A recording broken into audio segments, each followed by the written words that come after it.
مفتی عبدالرحمن عابد، Islamic scholar. السلام علیکم ورحمۃ اللہ وبرکاتہ۔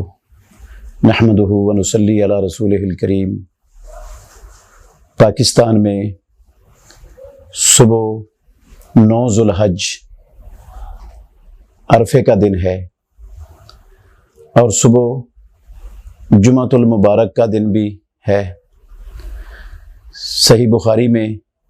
حدیث ہے، ابو ہریرہ رضی اللہ عنہ کہتے ہیں رسول اللہ صلی اللہ علیہ وسلم نے جمعے والے دن روزہ رکھنے سے منع فرمایا ہے، الا یہ کہ جمعے سے پہلے ایک دن یا جمعے کے بعد ایک دن کا روزہ ساتھ ملایا جائے تو پھر ٹھیک ہے، اکیلا جمعے والے دن روزہ رکھنا یہ درست نہیں ہے۔ جابر بن عبداللہ رضی اللہ عنہ سے مروی حدیث بھی ہے، وہ طواف کر رہے تھے بیت اللہ کا، تو کسی شخص نے ان سے پوچھا کہ جمعے والے دن رسول اللہ صلی اللہ علیہ وسلم نے روزہ رکھنے سے منع فرمایا؟ انہوں نے کہا ہاں، مجھے اس گھر کے رب کی قسم ہے رسول اللہ صلی اللہ علیہ وسلم نے منع فرمایا ہے۔ تو بہت سے لوگ وہ اس حوالے سے پریشان ہیں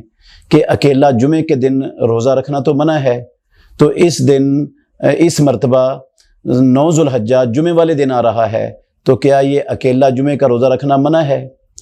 کئی اہل علم بھی پریشان ہیں، وہ لوگوں کو یہ ترغیب دے رہے ہیں کہ ایک دن پہلے ساتھ ضرور رکھ لو تاکہ وہ اکیلے جمعے کے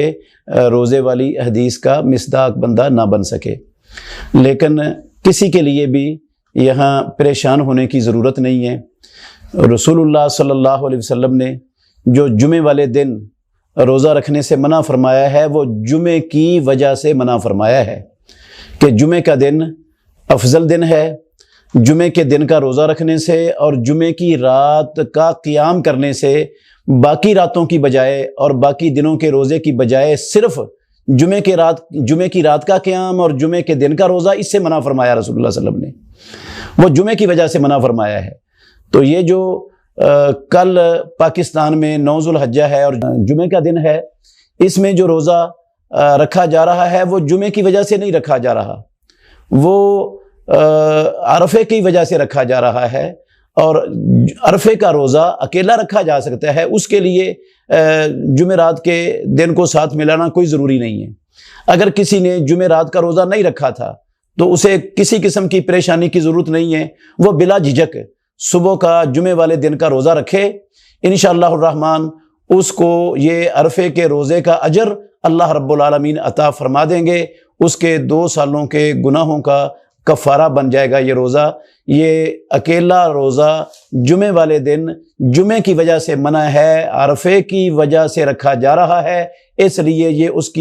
اس ممانعت کی زد میں نہیں آئے۔ بہترین صدقہ جاریہ حاصل کرنے کے لیے اس ویڈیو کو لائک، کمنٹ اور شیئر کرنا مت بھولیں۔